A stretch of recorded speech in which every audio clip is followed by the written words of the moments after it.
सभी दोस्तों को मेरा नमस्कार। आज हम बात करेंगे सम्राट अशोक के बारे में। ठीक है, तो सम्राट अशोक के बारे में जानने से पहले मैं आपको फिर से रिवाइज कर देना चाहता हूँ कि मौर्य वंश का सबसे पहला शासक चंद्रगुप्त मौर्य, उसके बाद बिंदुसार और उसके बाद अशोक होता है। ठीक है, तो क्रम के अनुसार हम देखते आ रहे हैं जो तीसरा मौर्य शासक है वो अशोक होता है। ठीक है, अशोक की माता कौन रहती है? अशोक की माता रहती हैं सुभद्रांगी, जो कि बिंदुसार की पत्नी रहती हैं। तो सुभद्रांगी और बिंदुसार से अशोक पैदा होते हैं और सुभद्रांगी को धर्मा भी कहा जाता है। ठीक है, और ये चंपा के ब्राह्मण की रूपवती कन्या रहती हैं सुभद्रांगी। ठीक है, इसकी सूचना हमें दिव्यवदान से मिलती है। ठीक है, तो सुभद्रांगी के पुत्र अशोक रहते हैं और अशोक के दो भाई रहते हैं, एक का नाम सुसीम और एक का नाम विगताशोक। ठीक है, तो दोनों भाई जो रहते हैं, जो सुसीम रहता है ये अशोक का चचेरा भाई रहता है। कौन रहता है? चचेरा भाई रहता है सुसीम। ठीक है, और बड़ा रहता है। जो विगताशोक रहता है ये अशोक का छोटा भाई रहता है। और अशोक 273 ईसा पूर्व में राजगद्दी पर बैठता है और लेकिन राज्याभिषेक इसका 269 ईसा पूर्व में होता है। भैया, इसका क्या कारण था? कारण था इसका कि 4 साल तक वो अपनी स्थिति पहले मजबूत करता है, मतलब स्थिति सुदृढ़ करने के बाद वो अपना राज्याभिषेक करवाता है। ठीक है, पहले स्थिति मजबूत करता है, मजबूत करने में 4 साल लग जाते हैं, तब जाके वो अपना राज्याभिषेक करवाता है। ठीक है, और अशोक को अलग अलग अभिलेखों में अलग अलग नामों से पुकारा जाता है। ठीक है, जैसे देवनाम प्रिय यानी देवताओं का प्रिय, प्रियदर्शी मतलब देखने में सुंदर। तो जैसा कि हम देख रहे हैं अशोक के अलग अलग नाम मिल रहे हैं कि देवनाम प्रिय यानी देखने में सुंदर, प्रियदर्शी। ठीक है, तो अलग अलग नाम अशोक के मिल रहे हैं।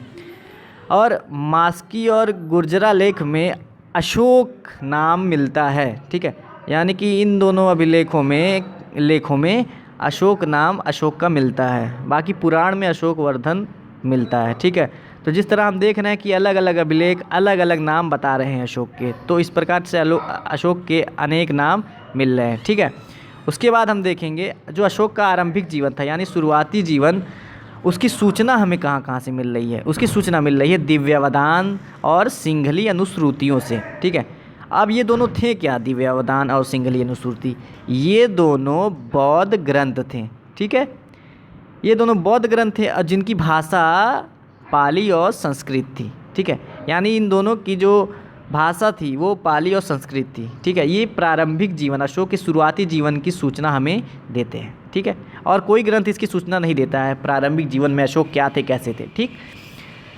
अशोक के जो पिता थे यानी बिंदुसार, वो अशोक को अपने शासनकाल में ही उज्जैन का गवर्नर या कहिए वायसराय बनाया देते हैं। ठीक है, यानी कि अशोक राजा बनने से पहले ही गवर्नर और वायसराय बना रहता है उज्जैन का। ठीक है, और उसके पिता बिंदुसार, ठीक है, उसके पिता जो बिंदुसार रहते हैं वो अशोक को कहाँ भेजते हैं? तक्षशिला भेजते हैं। किस लिए भेजते हैं? वहाँ विद्रोह का दमन करने के लिए। ठीक है, विद्रोह का दमन, तक्षशिला में विद्रोह हो जाता है, उस विद्रोह को शांत कराने के लिए अशोक भैया जाते हैं और विद्रोह का दमन कर देते हैं। ठीक है, अब सिंघली अनुश्रुति जो है ये कुछ हमें जानकारी क्या देता है कि अशोक अपने 99 भाइयों की हत्या कर राज सिंहासन प्राप्त किए। लेकिन ये कथा तो भैया गलत लगती है। क्यों गलत लगती है? क्योंकि अशोक का जो पांचवा अभिलेख है वो हमें बताता है कि उसके भाइयों का परिवार जीवित था।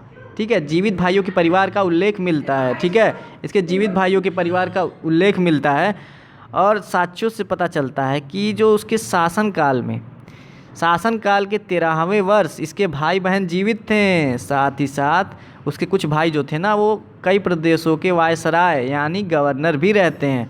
तो यानी कि ये जो कहा गया है 99 भाइयों की हत्या किया है, ये पूरी तरह गलत साबित होता है। ठीक है, अब सच्चाई जो भी रही हो, अब हम आगे आएंगे तो देखेंगे कि अशोक की पत्नियां कितनी रहती हैं और पत्नियों के बारे में क्या। अशोक की जो पहली पत्नी रहती है उसका नाम रहता है देवी। ठीक है, और ये शाक्य जाति की रहती है। शाक्य जाति का और कोई भी रहता है क्या? आपको पता है? नहीं पता तो बता देता हूँ। जो गौतम बुद्ध थे वो भी शाक्य जाति के ही रहते हैं। ठीक है, उसके बाद हम देखते हैं कि अशोक की जो पहली पत्नी रहती है देवी, इससे उत्पन्न होते हैं महेंद्र और संघमित्रा, यानी कि 2 लोग पैदा हुए, एक बेटा एक बेटी। ठीक है, अशोक की पहली पत्नी से उत्पन्न हुए महेंद्र और संघमित्रा। ठीक है, और एक पत्नी का नाम मिलता है तुच्छरक्षिता।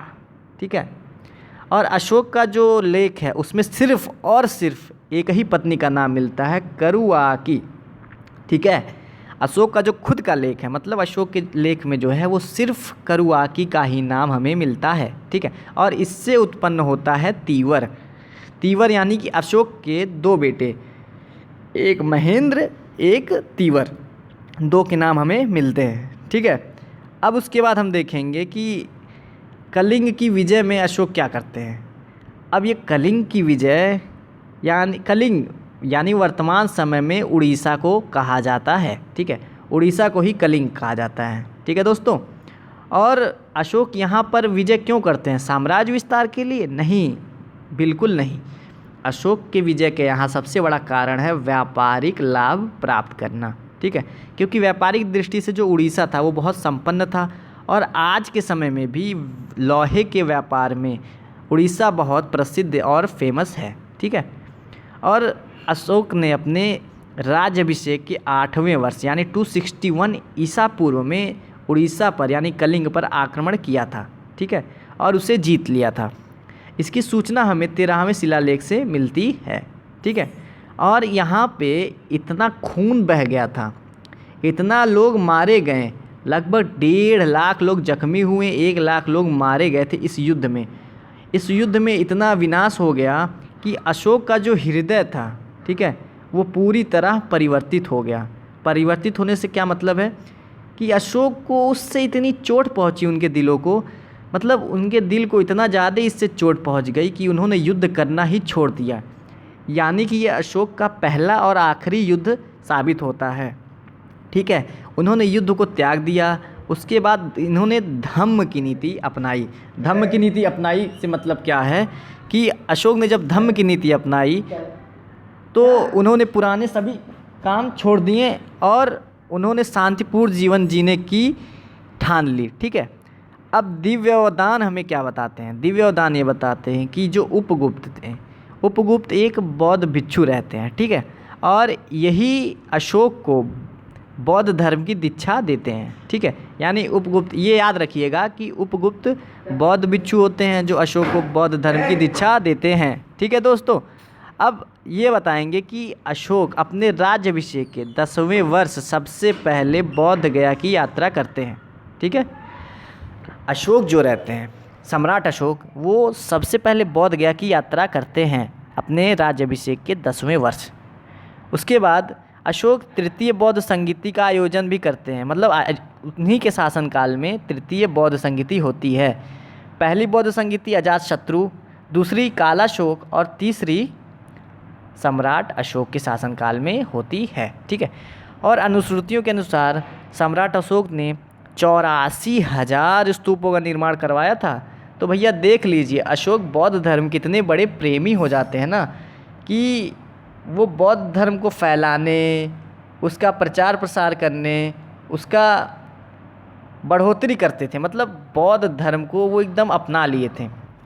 ठीक है, अब हम आगे चर्चा करेंगे कि अशोक का धम्म क्या था। अशोक के धम्म से मतलब क्या था?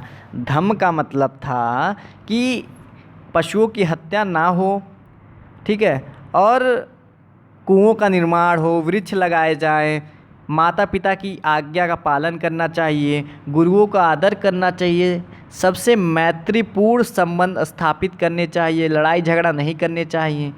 मतलब अशोक का धम्म कुल मिलाकर यही था। ठीक है, और कुछ अभिलेख थे अशोक के, वो भाषा प्राकृत और लिपि ब्राह्मणी। अशोक के जो अभिलेख, यहाँ क्वेश्चन पूछा जाता है आईएएस में या पीसीएस में, हर एग्ज़ाम में क्वेश्चन बनता है अशोक का यहाँ से कि अशोक के जो अभिलेख थे वो किस भाषा में थे। तो लोग यहाँ पे कंफ्यूज हो जाते हैं, ब्राह्मणी लगा देते हैं तो प्राकृत, मतलब सही उत्तर होगा प्राकृत, यानी कि उसकी जो अभिलेख की जो भाषा थी वो प्राकृत थी लेकिन लिपि ब्राह्मणी। तो इस पे आप ध्यान देंगे। ठीक है, और अशोक के जो शिलालेख, शिलालेख का मतलब क्या होता है? शिलालेख मतलब होता है जो पत्थरों को काट कर लिखे जाते हैं उन्हें शिलालेख कहा जाता है। ठीक है, और शिलालेख में दो होते हैं, एक होता है लघु शिलालेख और दूसरा होता है दीर्घ शिलालेख। लघु शिलालेख मतलब इसे ये जो 14 दीर्घ शिलालेख होते हैं ना, उस वर्ग में इसे शामिल नहीं किया गया है लघु शिलालेख को, ठीक है।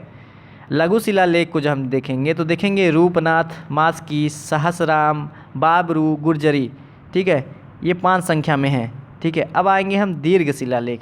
अब दीर्घ शिलालेख को किस नाम से और जाना जाता है? बृहद शिलालेख, ठीक है, इसे उस नाम से भी जाना जाता है। ये विभिन्न लेखों का समूह रहता है, ठीक है। और इसकी देखो 14 शिलालेख हैं इसमें दीर्घ शिलालेख में, और ये कुल मिलाकर 8 स्थानों से प्राप्त किए गए हैं, जिनमें पहली जगह थी धौली जो उड़ीसा के पुरी ज़िले में है, ठीक है।